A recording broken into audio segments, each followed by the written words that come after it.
بالله من الشيطان الرجيم بسم الله الرحمن الرحيم الحمد لله والصلاة والسلام على رسول الله. We ask Allah subhanahu wa ta'ala to bless this conference and to bless this gathering, and that Allah subhanahu wa ta'ala allow us to benefit. May Allah subhanahu wa ta'ala reward all of you. You are very patient to sit here for lecture after lecture, and inshallah Allah subhanahu wa ta'ala allows you to absorb that, all of us to absorb that and apply it. What I want to talk about today is education. How do we learn Islam in the modern era? Especially, we live in an age where the human history has never witnessed anything like it in terms of information and knowledge. Has anyone here seen The Wizard of Oz? Okay, I think most of you have, or you've heard of it. In The Wizard of Oz, there's a scarecrow who doesn't have a brain. And he's seeking a brain. And he finally reaches the wizard, and the wizard says, I cannot give you a brain. But he says, from my country of Kansas, those who don't have a brain, we give them something called a diploma.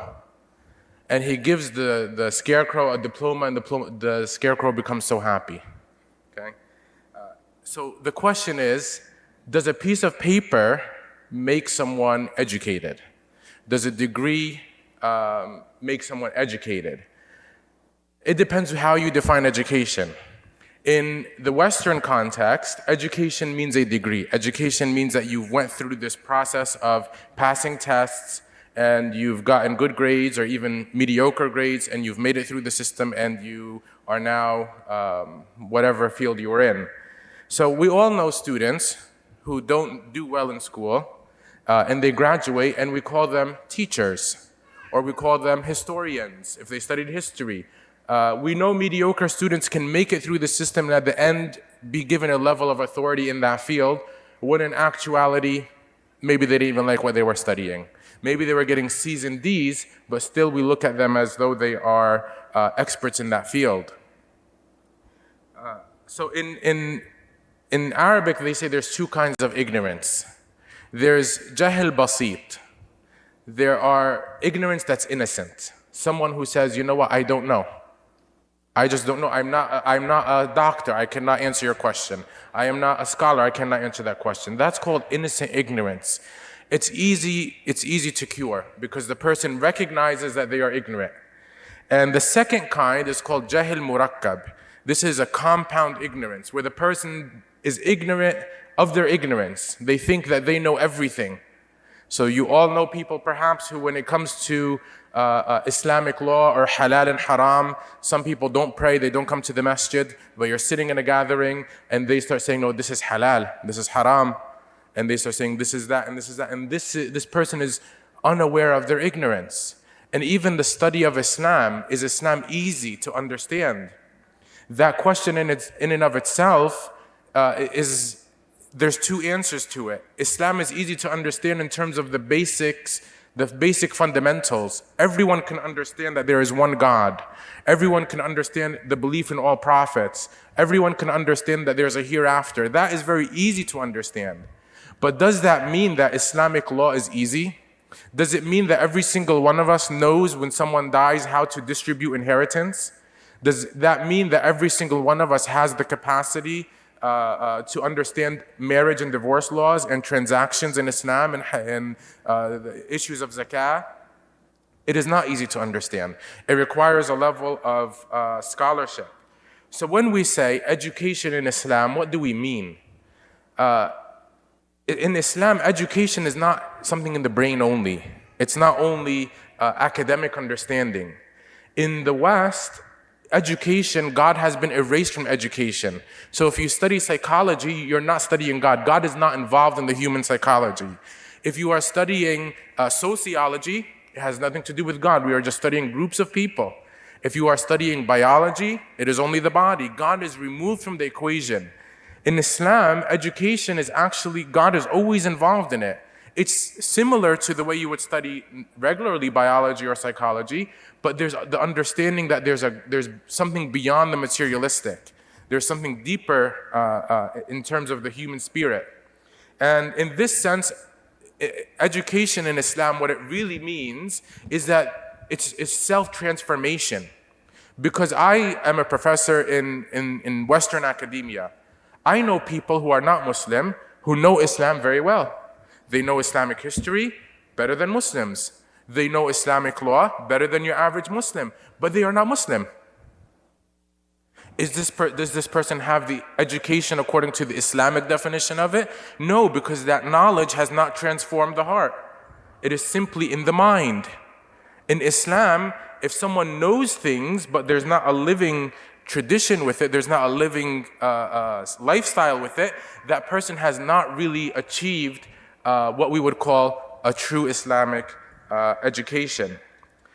So when we study Islam, coming back to the issue of, is Islam, where do you even begin?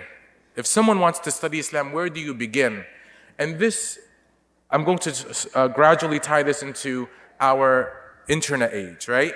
So you're inspired in this conference and you go home and you say, I want to study Islam. And you go online. Where do you begin? What do you do? Naturally, some of us will just Google something. What is the meaning of this verse? What is the meaning of this hadith? Or you listen to a lecture. And that is actually not the best way to go about educating yourself. In Islam, if you actually look at the sciences of Islam, and I want to say this because we look at Islam, sometimes the study of Islam, as something that's very easy, akhi. Everyone can do it. Just look at the hadith. Why do you need fiqh? Why do you need the science of hadith? Everything is easy. Look, the Quran says this. This is very clear. But actually some things that you think are clear are not very clear. And sometimes it's being studied through a translation. So when we say studying Islam, we need to understand the different branches. There are so many different branches of Islam. One brother who's dear to me, he went to study in Al-Azhar University. And when he went there, he said that before I went, I was very active in the community. I was, studying, going to conferences, doing all of these things. And he said, I went there and I wanted to study Islam. And he said, I didn't know where do you begin? So he said, one of the brothers, he sat me down and he charted out, these are all of the sciences of the Quran. These are all the sciences of a hadith. These are the different branches in Islamic law and fiqh. These are the different branches in Arabic. These are the different branches in that. And he says, you need to study all of these. And people cannot. Some people specialize in hadith. People specialize in Islamic law. Just like you have people who specialize in biology and people who specialize in chemistry. People who specialize in medicine. They are different fields. But you need to have a general awareness of all of these. And it requires years of study. In this context, knowledge is gradual. So this brother, he said that he went to Al-Azhar and the first thing he did, he's not an Arabic speaker, he said, I studied Arabic. And he said, I would spend my days studying Arabic. And he was, before he went, he was actually got a bachelor's degree here. And he said he was a very good student. But he said, when I got there, I realized that education is different than what I was doing in the West. He said, when I was in the West, I was getting good grades, I was passing, but I was not really involved in education. He said, I was studying Arabic for 5 hours a day with the teacher in the classroom. There's no escape. The teacher is in front of you. And you are studying with the teacher.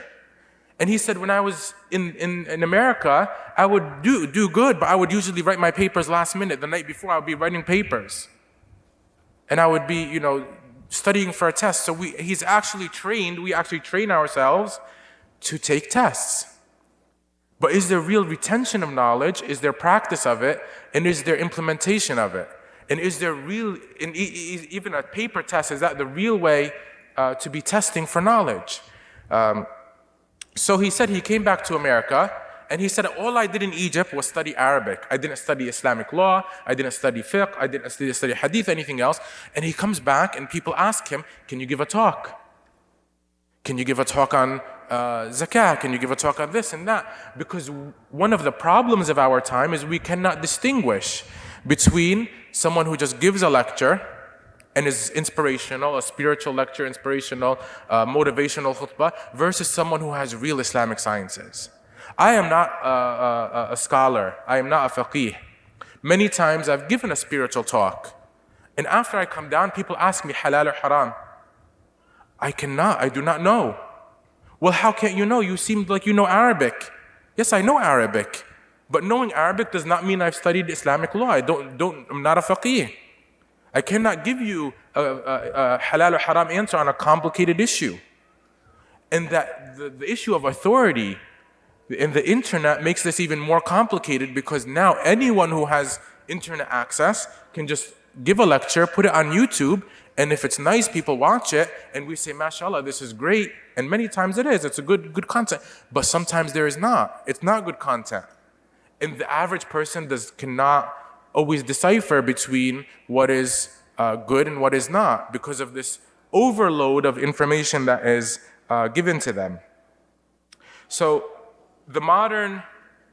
our modern learning system, not that the pre-modern learning was perfect, but it's a mess. One of the ulama, he described the common era, and he's still alive.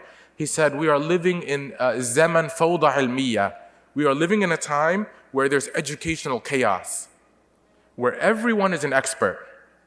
There's actually an article, it's written by a non-Muslim. If you Google it, it's called The Death of Expertise.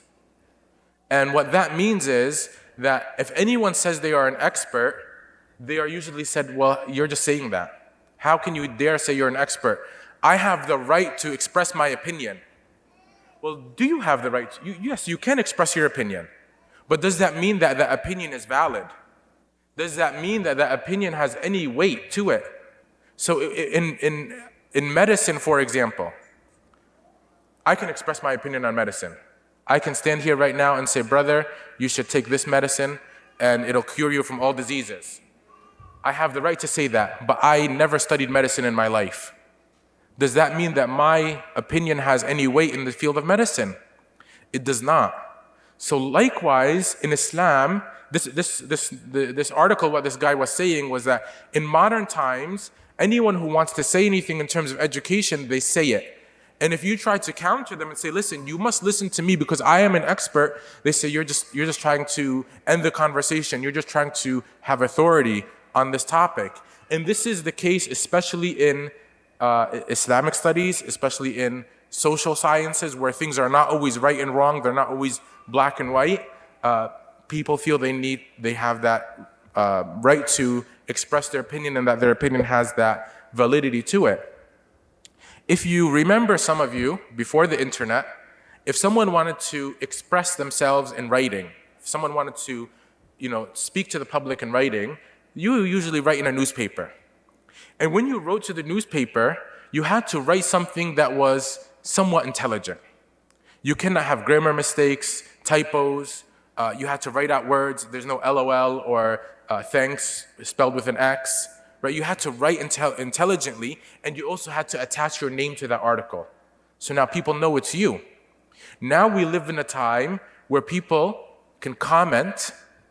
There's no gatekeeper. There's no one who reviews something before it's shared with the public. So you just have a YouTube video, and under this YouTube video, you have all of these comments from people. You don't know who they are. You don't know anything about them. And they are sharing their opinions, and whether we like it or not, we are impacted by it. We are impacted by it. And that's why now, one of the problems is that lay people, myself, common people, we are exposed to certain things in Islam that we would have never known before the internet. Even if you only study with Muslims, you go online, and Islamophobe will bring a hadith and say, look at this hadith in Bukhari. How can you believe that? Look at this hadith here. Do you really believe that? And the average, and even sometimes Muslims themselves who are involved in study of hadith may not even be aware of that hadith. It's so obscure or something like that, but that person will pull that out. And now there needs to be explanation of that hadith, and there is an explanation, but you're explaining obscure, or you're explaining a difficult hadith to someone who has no training in it, no training in anything. I remember reading a book by a Muslim who's a very good and beautiful person, but I disagree with him on some things, and he doesn't know Arabic. So he said that I read Sahih Bukhari from cover to cover in English, obviously, and he said I reject certain ahadith in this Bukhari. And he said my reason, one of those ahadith was the hadith where the Prophet sallallahu alaihi wasallam, he said, لو كنت آمرا أحد ليسجد لأحد. If I were to command anyone to prostrate to anyone, I would command the wife to prostrate to her husband.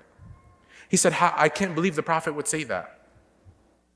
When you hear a hadith, right, or an ayah, you need to look at the context we are living in. Why does this hadith bother us? Number one, because we live in a time where women have gone through after the Industrial Revolution, women have gotten in the workforce, and women in the West have gotten certain rights, and there's a feminist movement, and this hadith bothers us. And this brother, actually, he doesn't understand the hadith because he was reading in English. The Prophet ﷺ, he said, "Law." And law in Arabic is if. But in Arabic, there are different ways of saying if. And law is the if of impossibility. That's like saying, if I can fly, well, you cannot fly. If you look in the Quran, anytime the word law is used, anything that comes after is impossible, or it would not happen. Like Allah subhanahu wa ta'ala, He says, لَوْ أَرَادَ اللَّهُ أَنْ يَتَّخِذَ وَلَدًا. If Allah wanted to take a son, well, Allah would never want to take a son. وَلَوْ فَتَحْنَا عَلَيْهِمْ بَابًا مِنَ السَّمَاءِ. If we opened a door in the heavens, and those who disbelieve can see the heavens, they would still not believe. But Allah would not open that door. لَوْ أَرَدْنَا أَن نَتَّخِذَ لَهْوًا. If Allah wanted to create this world simply for entertainment, but Allah would not do that. It's the if of impossibility. So the Prophet ﷺ was saying, if I were to command someone, and I would never command someone to prostrate to someone else, I would have commanded the wife to prostrate to her husband, showing the importance of the relationship between the wife and the husband. And if you can also turn the tables.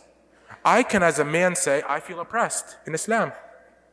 Imagine we are living in a time where, there's oppression of men. I can say, well, why in Islam, why do I have to go to the masjid and pray 5 times a day? Why is it fard on me to be the head of the household? This is oppression. Now I want to reinterpret Islam so that the man is free. And when I hear a verse or a hadith where it says that the man must do certain things and not the woman, then I will get offended. I will say, no, this is not part of Islam. So this is just an example of some problems of studying Islam by ourselves. In Islam, if you look, there's always a prophet sent with a book. There's never a book sent without a prophet. Sometimes prophets are sent with no book, but there's always the book and the teacher. And sometimes there's a teacher with no book, but there's never a book by itself. There is always the Quran and the Prophet sallallahu alaihi wasallam. There's the Torah and Musa alayhi salam, and the Injil and Isa alayhi salam. Because as human beings, we learn from each other. If you look at the Quran itself, Allah subhanahu wa ta'ala, He says, لَقَدْ مَنَّ اللَّهُ عَلَى الْمُؤْمِنِينَ. Allah has showed His favor to the believers. إِذْ بَعَثَ فِيهِمْ رَسُولًا مِنْ أَنفُسِهِمْ. Allah sent a messenger among them, and what is his job? يَتْلُو عَلَيْهِمْ آيَاتِهِ. He recites the verses. This is just sharing the Quran. The Prophet ﷺ is sharing the Quran now. وَيُعَلِّمُهُمُ الْكِتَابِ. And now he teaches the book. He teaches. The first one is that he's just saying, Allah said, قُلْ هُوَ اللَّهُ أَحَدٌ. The second one, he's teaching what does قُلْ هُوَ اللَّهُ أَحَدٌ mean. And teaching, and the Kitab wal-Hikmah, he's teaching the book and the wisdom, the Sunnah. Teaching is not only through speech, it's through language, it's through body language, it's through learning from the persona of the person, it's through observing the Prophet ﷺ and looking at how he lives and walks and talks. It's the same way as you learn anything else in life. If you study any field, again, I give the example of the field of medicine. You study medicine for a few years, and then after that, you do rotations. You are being tutored by experts. Someone is looking over your shoulder, making sure you are doing things correctly. Because we expect that before someone dares, mess with the human body, that he is an expert, that he has experience, that he has training. So in Islam, it's the same thing. There is an aspect, there is an element of, in Islamic knowledge, of memorizing, of being aware of things. But memorizing is not the only thing. If you look at someone who wants to become a doctor, there's this test called the MCATs. What is the MCATs? It's simply proving yourself capable enough even to begin the study of becoming a doctor. You must prove yourself worthy enough to enter into the school of medicine, to the practice of becoming a doctor. And that involves a lot of memorization. If you know someone or you yourself study that, you memorize so many body parts and different things. And what does that do? It creates inside of you, in your mind and in your heart, it creates, the knowledge becomes part of you. You cannot be separated from that. And in Islam, that is also very important, because then when you have an issue, you don't need to go and Google it. It's in your mind. You can refer to a book for reference, and you know exactly where to go in the book. It's different than just starting from scratch. So in Islam, the traditional way of studying Islam involves a teacher. Because in Islam, education, again, is not only intellectual, there's a murabbi. There's someone who trains you, who disciplines you, who guides you through that path. So in our time, the internet is the textbook. The way we learn is we go to this textbook called the internet, and we just find everything that's on it, and that creates an overload of information. And then once you go through that, once you do that first Google search, now you have this overload of information that you have to sift through. Where do you begin? How do you know a legitimate website, for example, or a legitimate source versus an unlegitimate source, right? A source that's, wrong, right? How can you make this distinction? How do you know the person who's speaking? What is their qualifications? The person who's writing the article, what is their qualification on this topic? Are there different opinions? If there are different opinions, how valid are these differences of opinions? Because online you will find difference of opinion on everything. On every single issue you will find a difference of opinion. How do you know the valid difference of opinion versus the invalid difference of opinion? How do you make that distinction? The second thing is context. Now you have this, you're able to decipher, okay, this is a good source. Okay, I'm learning from a good person. But am I understanding the context of what's being said? Am I understanding the verse itself or the hadith itself? A man came to Ibn Abbas and he asked him, is there tawbah for murder? If I commit murder and I ask Allah to forgive me, is there a chance that I will be forgiven? He said, yes, of course. Allah forgives anyone. Another man came and he asked the same exact question. He said, is there tawbah from murder? The man said, Ibn Abbas radiallahu anhu, he said, no, there's no tawbah from murder. So his student said, they asked the same question and you gave different answers. He said, the first one had already murdered. So I said, of course you could ask for forgiveness. The second one, he came with the intention to murder. He was fatwa shopping. He came and he wanted that specific fatwa that I say, yes, you will be forgiven. So he goes and he kills. So I said to him, no, there is no tawbah for murder. There's the context. Is this fatwa online, is it applicable towards me? What context is it in? Is the questioner in a different country that has different rules, different obligations, different cultural circumstances? What is the psychology of the person? Is the person who asked the question, are they a new Muslim? Or are they been Muslim for a long time? Is it someone who is newly practicing? These elements are all erased from the online context. When you go online on any website or you email someone and you ask them a question, if they don't know you, then the answer will be somewhat insufficient, especially if it's more complicated than a simple question of how many times a day do I pray? Or does this break my fast or does that? If it's something especially more complicated than that, then that is lost over the internet. And you can easily get a wrong answer. And that needs to be understood. So the first thing is, again, you are overloaded with this information. You have to find a way to navigate through it. And that in itself is a challenge. The second thing is the context. The third thing is that when you learn online, you're really actually simply receiving.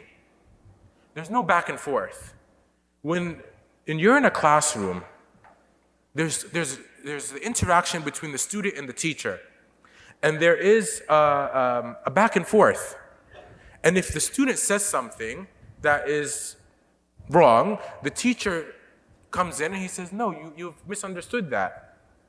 You've completely misunderstood what is being said. And the teacher corrects that. And in Islamic studies, the reason the teacher is important because he fulfills that role where he tests knowledge and information.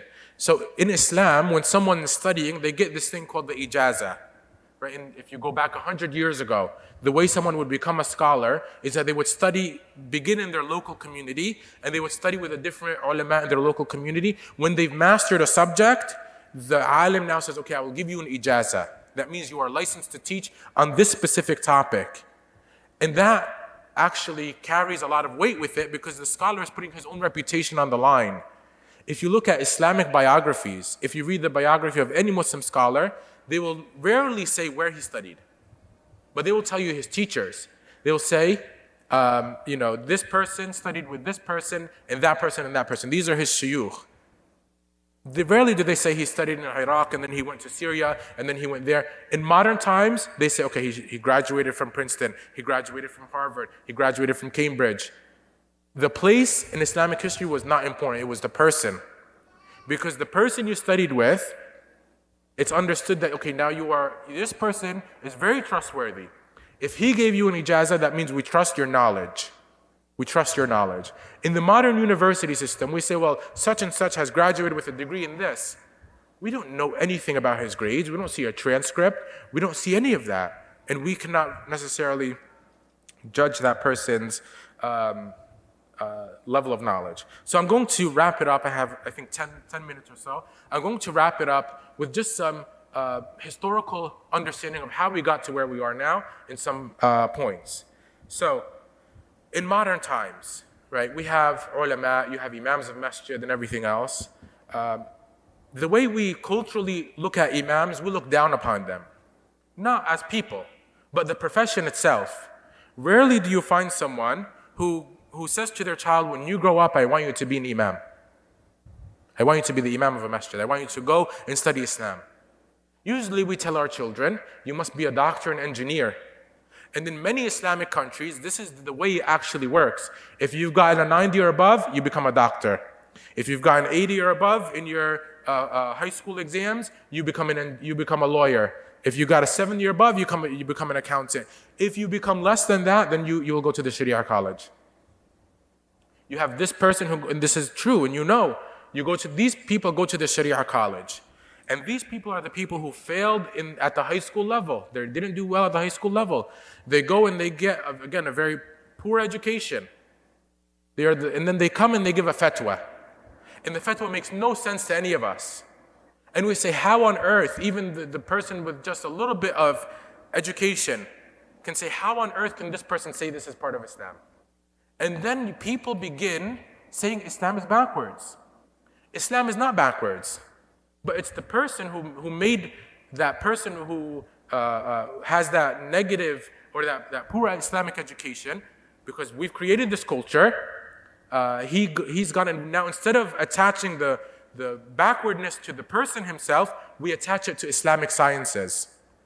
In the Ottoman Empire, which is not too long ago, okay, I'm speaking 150 years ago, the role of the alim, right, the role of the imam, when someone studies Islam, he actually became a lawyer.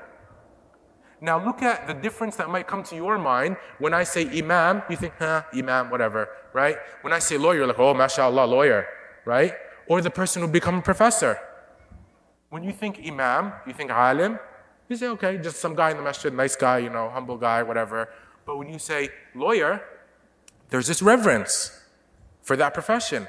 The ulama were actually the brightest minds in that time. The Muslim empire fell. You don't need ulama anymore in government because now you have secular governments. You don't need ulama in educational institutions because God is erased from education. So now, education, Islamic education, is just something you do on the side. And the bright mind, naturally, we want to become doctors because it makes money. We want to become engineers and professors and lawyers because that's where the money is. That's where the prestige is. And being an imam, again, culturally, we look at it as, just it's not something that is aspired to. And in very few cases do we have the brightest minds going to study Islamic law, going to study, different aspects of the fields of Islamic sciences.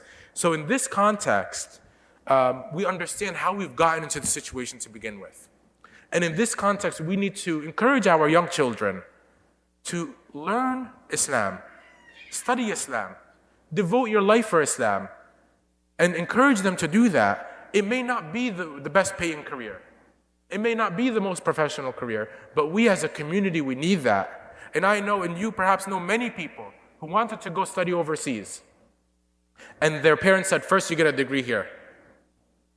Because first you need to fulfill that degree, and then you will feel like you have something safe under your belt. Which is okay, but still, there's that fear that this is just not the right path, that that child is making the wrong decision. And there's that social stigma that's attached to Islamic scholarship. And these people who went to become lawyers and doctors and everything else, they would say, okay, well, I have so much education, and this person, what he said doesn't make sense. I even remember him from high school. He was the bad student. I'm not going to listen to him. Let me go study Islam by myself. I remember we were sitting next to each other, and I'm speaking theoretically, sitting next to each other in class. He got an F in high school. I was getting straight A's. There's no way I'm going to learn from him. So you have this culture where medical doctors become, or whatever, lawyers, engineers, people who have not trained in Islam, they begin studying Islam and teaching Islam by themselves, which again creates a problem because it's not an expert. It's not an expert. Again, you can give reflections, you can give those spiritual talks, but is it a level of expertise? And I'm not speaking of anyone in particular. There are many people who are, mashallah, specialists in both fields. But I'm speaking in general, this form of do-it-yourself Islam. Now, Islam is very easy. Just Google it, figure it out, and anyone can get by with that. So I'll end with just a few points. So in traditional scholarship, someone had to study with a teacher. And if anyone has studied or knows someone who studied, the way it works is you usually read a book together. And you would read the book line by line. And in that reading of line by line, the teacher usually stops and he comments on different points in the book. Even there's sometimes courses taught simply on the introduction of books. Why did Imam Muslim open his Sahih with this introduction? They wouldn't study Sahih Muslim, they would study only the introduction. Only the introduction to this book and that book, and simply understanding why did this person introduce, why when they begin the book, they begin with certain names of Allah subhanahu wa ta'ala versus others. And the student and the teacher, they go back and forth and they ask each other questions and all of these things. And what does it create? It creates, by the time the person has finished the book, they didn't read the book. They've actually understood the book inside and out for the most part. And they understand the intricate details in the book. And if you look at the works, for example, there's a scholar who is by the name of Sheikh Abdul Fattah Abu Ghudda, who died in 1999, I believe. He was a great scholar. And actually, he spent his whole life, he wrote many books. But his books were always commentaries. He wrote, I think, over 70 books. And his books were always commentaries on previous books. And someone asked him, your book by itself, your commentary by itself could be a book. Why don't you just write a new book? He said, I would rather build on what the fathers have established than try to rebuild all over again. When we approach Islamic studies, we must look at it. There's things already created before. There's scholars who've devoted their lives to these things. There's schools. A madhab is essentially a school. A madhab is not Imam al-Shafi'i said this. It's not Abu Hanifa said this. It's actually a group of scholars over centuries who followed a certain methodology. Just like you have in psychology, you have the school of Freud, and you have the school of Erickson, you have these different schools, right? And you follow, okay, I will follow this methodology. In science, you have different methodologies. You say, I will follow this methodology of studying the Quran and Sunnah, and I will come to a certain conclusion. It's like a scientific formula. I will follow the formula of Imam al-Shafi'i. And what happens is it's basically tested over and over again. And the Shafi'is say, we've studied this over and over again, and we've come to this conclusion. collectively. This is much safer, because now you have a group of people. It's much safer than me or someone who's, doesn't know anything. They just Google it and they say, no, brother, this doesn't make sense. Homosexuality is halal. This and that, and all of these different things that have not been said before. No one in Islamic history has said this. What is your methodology? And who, as an individual, personally, I find more trust in collective understanding, because one person can make a mistake. But when you have a group of people who say we've collectively come to this conclusion, there's safety in that. Because the ulama in Islamic studies, there's difference of opinion by nature, and you'll see the ulama differing with each other, and that's the beauty of Islam. But when they agree, then that means something. When you have scholars differ over so many things, it shows you there's difference of understanding. But when they all say, you know what, well, this is definitely part of Islam, all of them collectively, ijma', then that gives so much value to it. It's like two people who are always arguing, and they disagree on everything, but when they do agree, you must know it's true, just because of the nature of their relationship. And in Islam, if you see something wrong, if you think something is wrong, you must speak out against it. So, to recap all of this, what is the purpose of this? I'm not saying that the internet is bad. It's simply a tool. But the most important thing in learning anything is a teacher. Find a teacher who you can always go back to, who you can always study with, ask questions. And if you have anything that you think is a misunderstanding, go back to that person. If you have an opinion that is different than others, go back and seek knowledge with humbleness. Imam Ghazali, in his Ihya Ulum al-Din, one of the scholars, I forget, his name slips my mind right now, but he wrote the Mukhtasar of Al-Ihya. He summarized it. And he says there's different phases of knowledge. He says the first phase of knowledge is the person thinks they know everything. They begin taking one intensive course or something of that nature, and they come out and say, oh my God, I know it, I've mastered it, I know it inside out, halal, haram. And they give tickets. They say, okay, this is bid'ah, brother, this is, this and that, and they become an authority. This is the first stage of knowledge. He said the second stage, now a person goes through that gradual learning and they realize that, oh my God, I do not know anything. The second stage is they realize they know very little. They look at just the vast amount of things that were written. And you look at, it's not that simplistic. And they realize I know very little. And then he says the third stage is they realize I know nothing. I know nothing. All of these compared to Imam Bukhari or Abu Hanifa, that I know nothing. These are masters of their field. And they're not masters because I say it. They're masters because the scholars of that field said this is the master. If you have all doctors come and say this is the best doctor in the world, I must trust that, because there's a group of doctors saying this is the best person in the world in this particular issue, I believe that.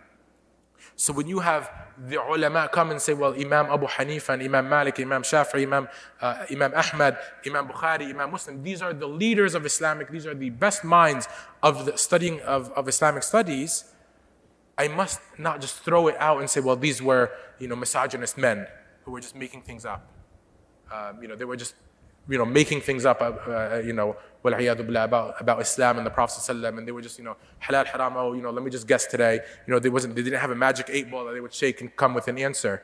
Imam Malik, he said, the hardest question for me is the halal and haram. When Imam Malik, who in Medina, they said, La yufta wa maliku fil Medina. You don't give fatwa when Malik is in Medina. When someone would ask him a question of halal, haram, he said, this would be the hardest for me. And Imam Malik, someone came to him and they asked him so many questions. I think they traveled from Morocco. And he said, I don't know, to a number of them. And you're familiar with this story. And the reason he said, I don't know, is not because he didn't necessarily know, not because, I didn't read that book yet, I didn't study that issue yet. He studied the issue. It's because he understood that he did not live in the context that person was asking about.